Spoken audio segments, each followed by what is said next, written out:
మండలం పాస మైలారంలో భారీ అగ్ని ప్రమాదం చోటు చేసుకుంది. ఓ ఫ్యాక్టరీలో మంటలు ఎగిసిపడుతున్నాయి. రియాక్టర్లు పేలడంతో స్థానికులు భయాందోళనకు గురవుతున్నారు.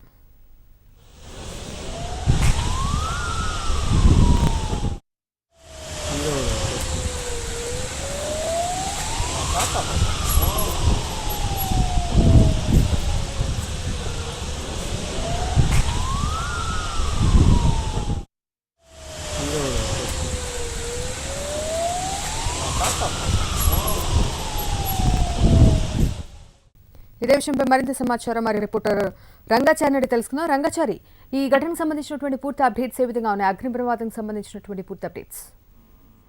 ప్రియదర్శిని మెదక్ జిల్లా పటంచెరు మండలం పాషమైలారంలోని పారిశ్రామిక వాడలో ఉన్న శ్రీ లియో కెమికల్స్ పరిశ్రమలో దాదాపు 2 గంటలుగా అగ్ని ప్రమాదం జరిగింది. దాదాపు 2 గంటల క్రితం అకస్మాత్తుగా పరిశ్రమలో మంటలు చెలరేగి అందులో ఉన్నటువంటి రియాక్టర్లు, కెమికల్ రియాక్టర్స్ లో ఒకసారిగా భారీ పేలుడు సంభవించింది. అయితే ఇప్పుడిప్పుడే మనకున్న సమాచారం మేరకు, తాజాగా ఉన్న సమాచారం మేరకు అయితే ఆ పరిశ్రమలో మంటలు అదుపులోకి వచ్చినాయని చెప్పి స్థానికంగా ఉండేటువంటి పోలీసులు వాళ్ళు చెప్తూ ఉన్నారు. ప్రియదర్శిని, సుమారు 2-3 గంటల క్రితం అకస్మాత్తుగా ఈ పరిశ్రమలో మంటలు చెలరేగాయి.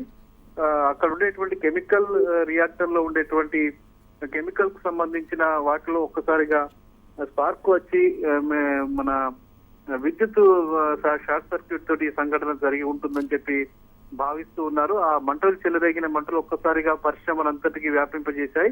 అందులో ఉండేటువంటి కెమికల్ రియాక్టర్స్ ఏవైతే ఉన్న దాదాపు 4-5 రియాక్టర్లు అందులో ఉన్నట్టుగా తెలుస్తున్నది. ఆ రియాక్టర్లు పూర్తిగా పేలిపోవడంతో భారీ మంటలు చెలరేగాయి.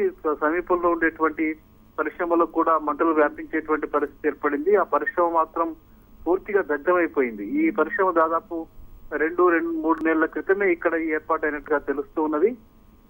ఇక ఈ ఏర్పాటైన పరిశ్రమ మంటల్ని ఆర్పడం కోసం దాదాపు 5 ఫైర్ ఇంజన్లు అక్కడికి వచ్చి మంటలు ఆర్పడానికి ప్రయత్నం చేశాయి. మొదట 1-2 వచ్చినప్పటికీ అవి మంటల్ని ఆర్పేంత శక్తి లేకపోవడంతో మళ్ళీ వెనక్కి తిరిగి వెళ్లి మరికొన్ని ఫైర్ ఇంజన్స్ కూడా తీసుకొచ్చి ఆ మంటలు ఆర్పడం కోసం ప్రయత్నం చేశారు. ఆ మంటల్ని మిగతా చుట్టుపక్కల ఉండేటువంటి పరిశ్రమలకు వ్యాపింపజేయకుండా అక్కడ ఉండేటువంటి మిగతా వాళ్ళకు కూడా ఎలాంటి ఇబ్బందులు కలగకుండా ఫైర్ ఇంజన్ కార్మికులు వాళ్ళ ఉద్యోగులు పెద్ద ఎత్తున ప్రయత్నాలు చేసి ఇప్పుడు కొద్దిసేపటి క్రితమే ఈ మంటల్ని అదుపులోకి తెచ్చారు.